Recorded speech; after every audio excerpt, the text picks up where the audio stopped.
Welcome to this presentation of Limit 2019. My name is Nick Friedl, and the topic of this presentation is efficient weld assessment using shell models. In the next few minutes, I will show you how to run a conservative first fatigue assessment on a welded structure, and then in a second sweep we will look at a few welds in further detail. So starting a new project usually starts with importing a finite element model. In my case, this is a Nastran PDF file, and just have to go through the file browser and look for the one file I need.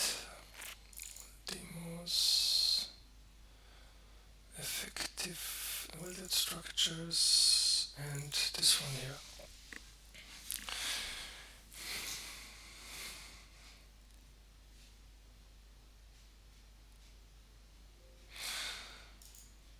Okay, so that's what the structure looks like.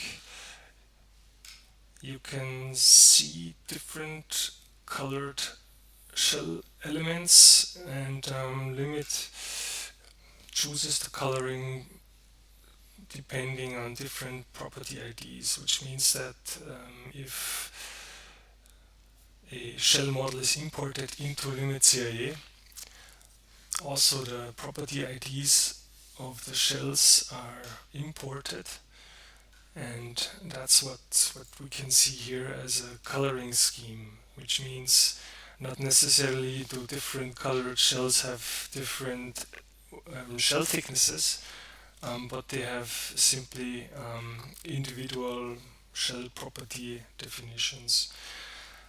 Now, if you want to run a fatigue analysis with shells, we usually don't model details of the welds in the finite element structure. So we use fully connected shells that share nodes along the weld seams, and we can use the property ID information to generate the welds. So in the first step we will localize potential welds. In the second step we will apply attributes to these welds, which means what kind of welding quality do we have, which design code do we want to use, and at the end we will run the analysis and we can look at the results. Okay, so in the first step we have to find potential welds, and Limit offers different methods to do that, and the simplest and most elegant method to do this is generate Weldsets by properties. Now selecting this opens up this small dialog window informing you that Limit has a topology filter and so on. So here simply say OK and OK, and now Limit will find all the welds depending on different property IDs, which means if a node is connected to shells with different property IDs, then this is a potential welding position. And if we inflate the list of sets, we will get a whole bunch of Weldsets, which can be highlighted here in the structure. And what you see here are all the welds and all the connections in the structure. A typical weld set consists of a row of nodes. Let me see if we can visualize. Yeah, here. So what you see here is a row of nodes marking actually the orientation of the welds, and then we have connected shell elements, which means we have rows of shells that are connected to these nodes, and all three of them, the node set and the two element sets, they form what we call a weld set. There's certain rules for naming.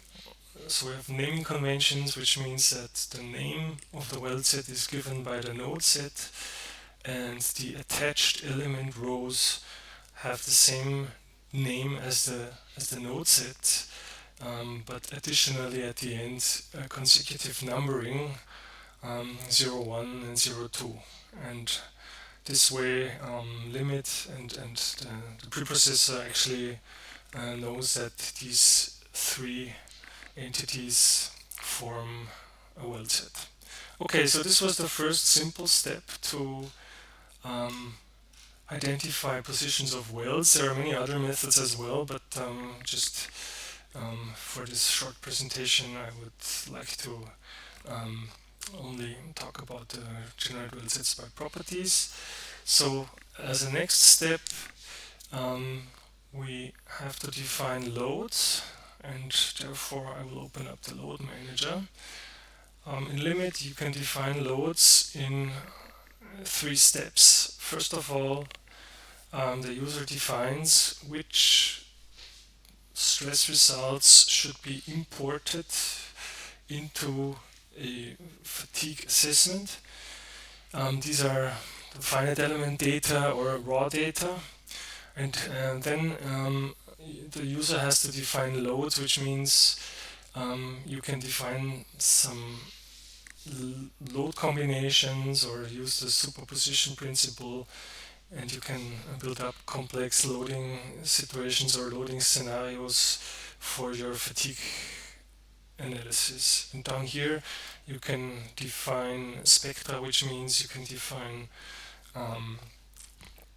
load cases and cycle numbers, and you can even do rainflow counting and things like that, mainly for variable amplitude fatigue assessments, but for a simple constant amplitude fatigue limit or fatigue analysis, we don't really need a spectra. We simply need loads. Okay, so for the first step we have to define finite element results, and in this case this structure actually is traveling in vertical direction, and it has a constant g acceleration plus upwards and downwards accelerations, which cause a fatigue. And there are 2 load cases in the finite element analysis. The first load case is traveling downwards, accelerating downwards, so I will call this down. And here you define which step from the finite element analysis you want to use. In this case it's in case of Nastran it's the subcase number, in my case subcase 1, which means we have defined a finite element result within limit CIE, which is called down, and it will use the stresses from subcase 1 or step 1. And then there is another finite element result traveling upwards or accelerating upwards. This was subcase 2, and we will have stress ranges between those 2 positions. So in the next step I have to define finite element results. I have to define loads from the finite element results, and the simplest way is to one by one generate loads directly from the finite element result, which means we take the stress result, the finite element result, and multiply it with a weighing factor 1, and the same for load up, which takes the finite element result up and factor of 1. Now if we would like to consider also some kind of a mean stress, or maybe some kind of an mean stress is maybe a good idea. So what I could do is I can generate a combination of these two by simply saying load, and let's call it mean value. I could select those two, 0.5,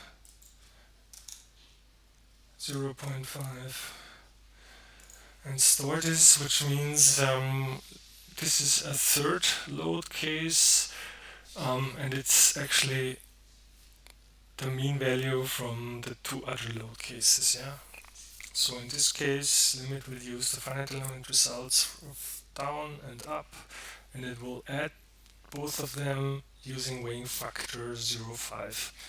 I don't think that this stress result will be dominant, because the largest stress amplitudes or stress ranges will occur between the two extrema, but just to show you how we can kind of define composed loads using superposition principles. Okay, so we have loads, and then we can close this. Now the next step is setups. In the setup manager, the user combines the welds with a certain welding quality and design code. And in Limit 2019, we have improved the possibilities, and what you can do here is, based on the topology filtering, you can apply different settings that will automatically will be used in the setups, which means if there is a T-joint, limit will apply a one-sided fillet weld, for example. But first of all, I would like to switch to a different code, for the Eurocode 3, for example. And here, if the limit CA has detected a T-joint, we will apply the settings for a one-sided fillet weld. For the first quick assessment, we want to start with a conservative guess, and for T-junctions, the most conservative welding situation is a one-sided fillet weld, and we are not sure if it's welded from the left or from the right side, so we will tell limit to check both possibilities. Then we have corner welds. Again, we will use some kind of a fillet situation for edge welds, but I'm not sure if there are any edge welds. No, there are no edge welds in here. There are some butt welds I can see, and for butt welds we will use HV welding, full penetration welding, but not verified on the root side. And again, we will check for both sides. For the overlaps, we will check for both sides, since we are not 100% sure how the weld is positioned. And for welds that are not identified, the general welds, we will use the settings for one-sided fillet welds, and again we will check for both sides. So all in all, this is a conservative setting, basically defining one-sided fillet welds for the majority of welds. And if I mark all these weld sets and I hit the auto create button, then I will get what we call setups. And a setup, let's open one of these. A setup defines the weld quality, or kind of combines the weld set with the code and with the weld quality. Now I can zoom in the structure and I can hide the rest of the structure, maybe zoom in once more. And here you can see the weld symbol, you can see the attached sheet, you can see the continuous sheet, and all the parameters and FAT classes used on toe points and root points. The user has full control on all these settings, and probably after a certain time using limit you will want to define your own templates and your own settings. This can be done very easily, but for the time being and for starting, we have libraries with lots of different weld definitions that can be used. The red line marks the unwelded side, which means that here we have the highest permissible stresses because we don't have a weld toe acting or within the high stresses, and all the other sides, all the other positions, like here the top position of the continuous sheet or the different points here at the throat or at the toe point, they have certain settings for the FAT classes. Usually we define 3 FAT classes. The first value actually defines the FAT class for loading direction parallel to the weld. The second value defines the FAT class in lateral direction, and the third one is the shear FAT class. So here, for example, on P3, which is a root point, we have the lowest FAT class of 36 for steel structures at the root point for lateral loading. The dimensions of welds can be defined here in the section where you can define the A values and T values. So if I, for example, change this 0.7 to 1, then the throat dimension will be equal to the local shell thickness. So you can use these parameters T, denoting the local thickness of the shell, or you can directly define your dimensions as values. Here, offset and endings define how far away from the weld line limit will extract the stresses. Now, we usually don't use the stresses directly here at the weld, at the intersection point, because here within the nominal stress approach, we try to cancel out the local structural effects or singularities, so that's the reason why we move off, and 1.5 times the local thickness is a parameter that is recommended by different codes and works very well in practical use.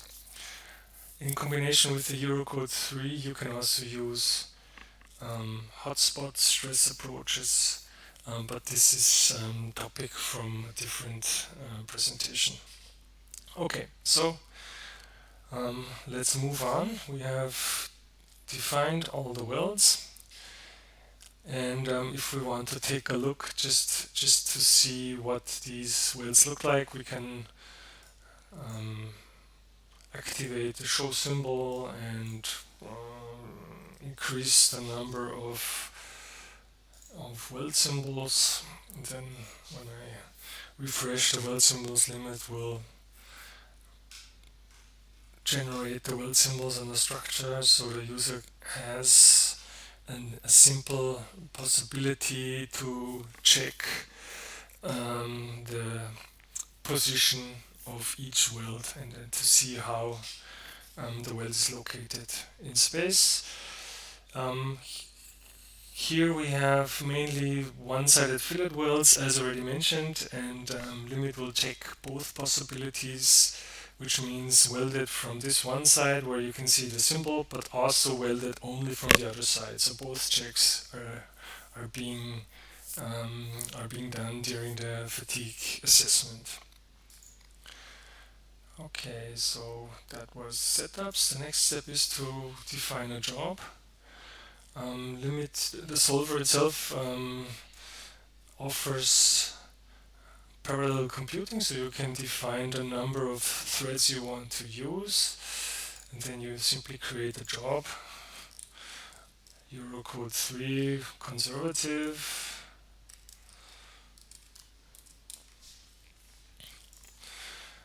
and then you have to select a preference, which in my case is a Nastran, and I want English output, so I'll select the English version.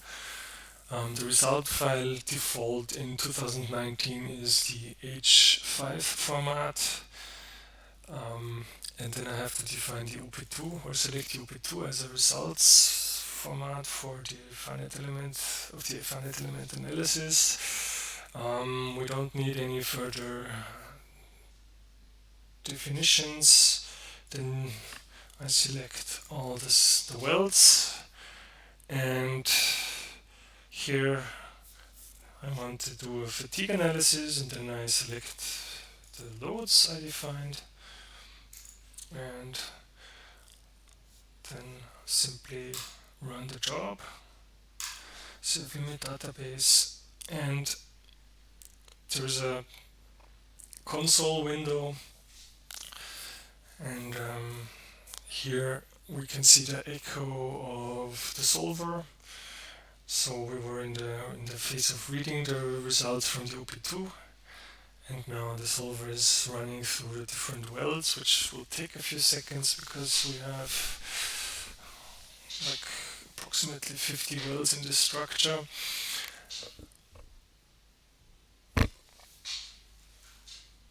So weld by weld is being analyzed, and limit actually stores the elements with the highest degree of utilization, which means with the highest possibility of cracks, and after the global run, limit will rerun the complete analysis, and it will produce detailed output for the critical element of each weld. So that's so here we're in this phase, and limit currently is writing local information on the disk, giving details for each critical element. So this will take a few seconds.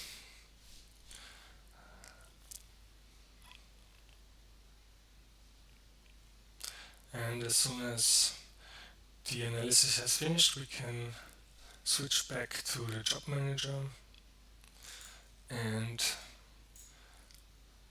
we can directly start the post-processing from the job manager.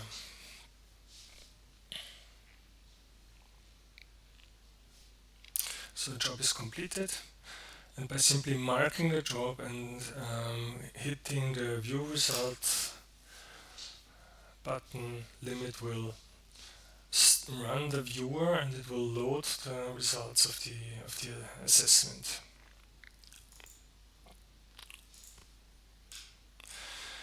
And the standard output is what we call a degree of utilization, which is actually the reverse safety with respect to the stress range, which means that if we have a degree of utilization below 1, we are fine. A value of 1 means that's the perfect design, because we have that the occurring stress is equal to the permissible value, and if the degrees of utilization are above 1, then usually we have a problem, and we have to redesign or change weld definitions, for example.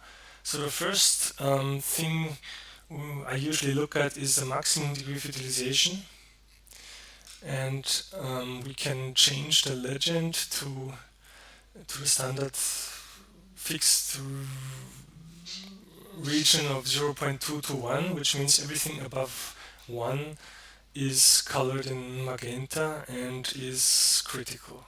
Yeah.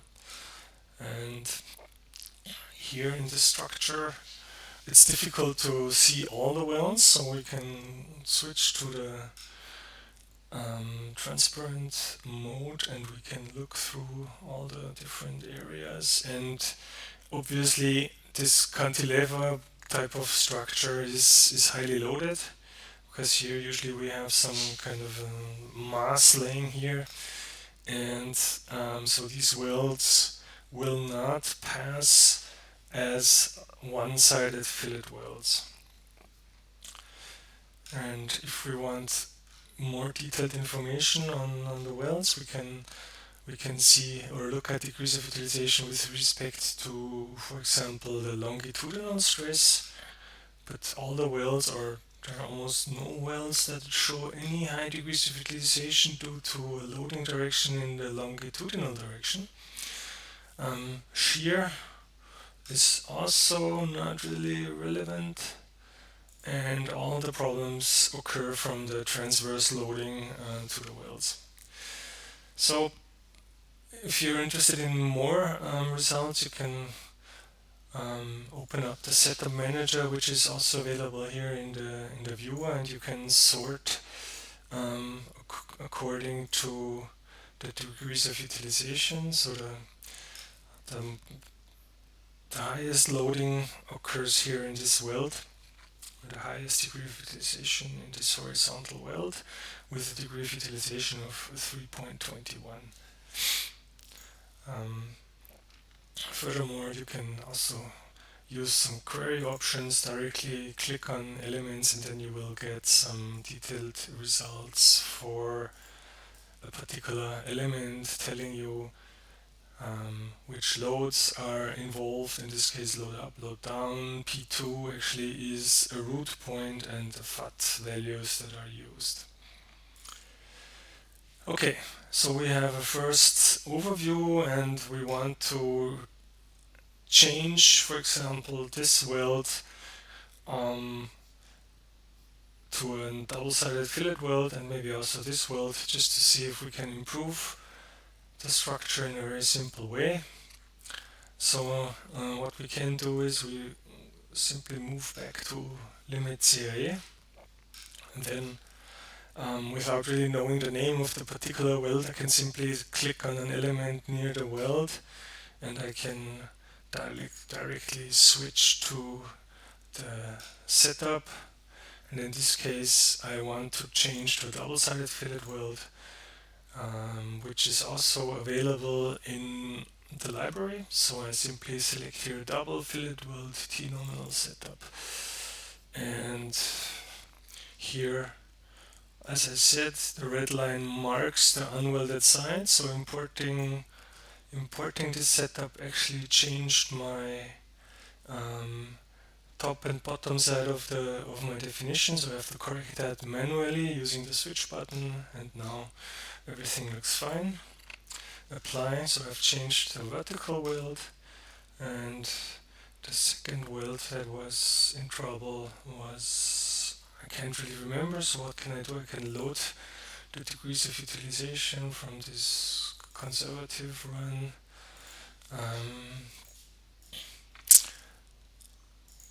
Yeah, so this was the highest loaded weld here. So I can click again on an element and directly switch to this weld. And in this case, I would like to make a one-sided full penetration weld using an HVT nominal setup.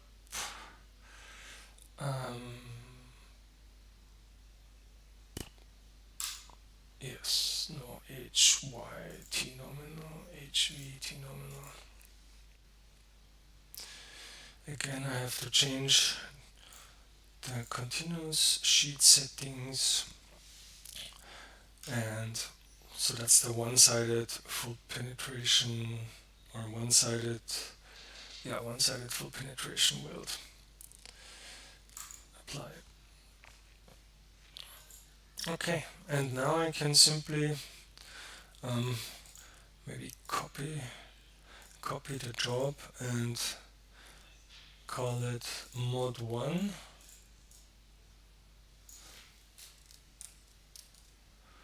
Modifications 1. and I can simply rerun the analysis.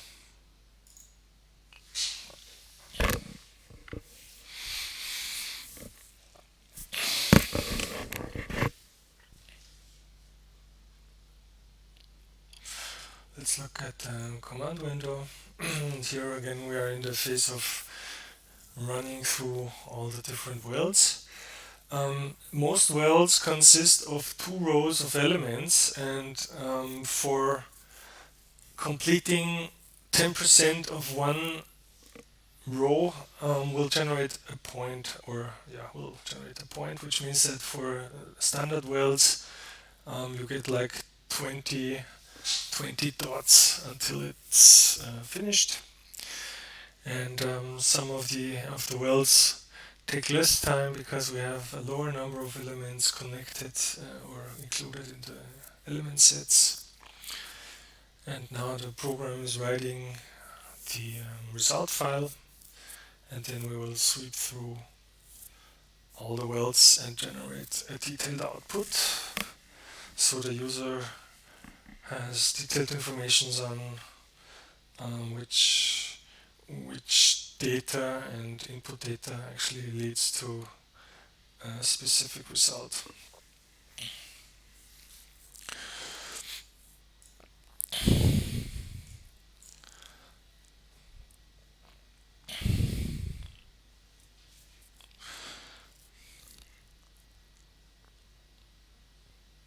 Almost done.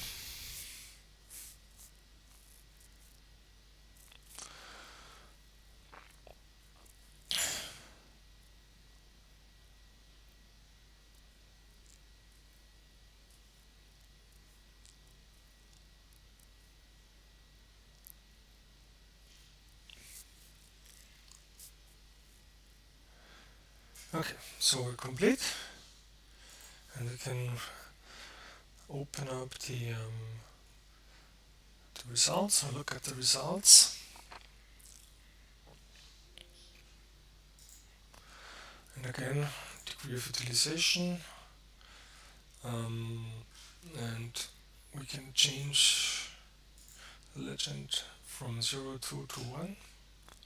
And as you can see, the vertical weld and the horizontal weld are fine now, and the only remaining is the lower flange here and maybe this corner point on here. So if we look at the setup manager, we could also load the old result, conservative one, to the column 2, and we can sort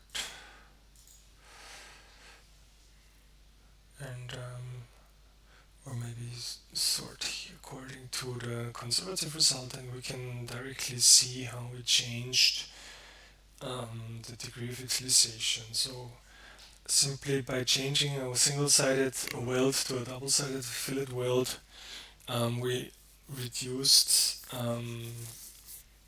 the degree of utilization by a factor of 5, which is pretty much what you can expect if you change a single-sided fillet weld to a full penetration or double-sided fillet weld. Okay, so that's basically the workflow for welded shell structures. Let me summarize a bit.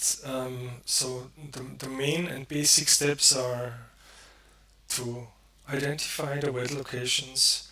Then if you're dealing with lots of welds, you would apply some conservative weld settings, in our case mainly one-sided fillet welds.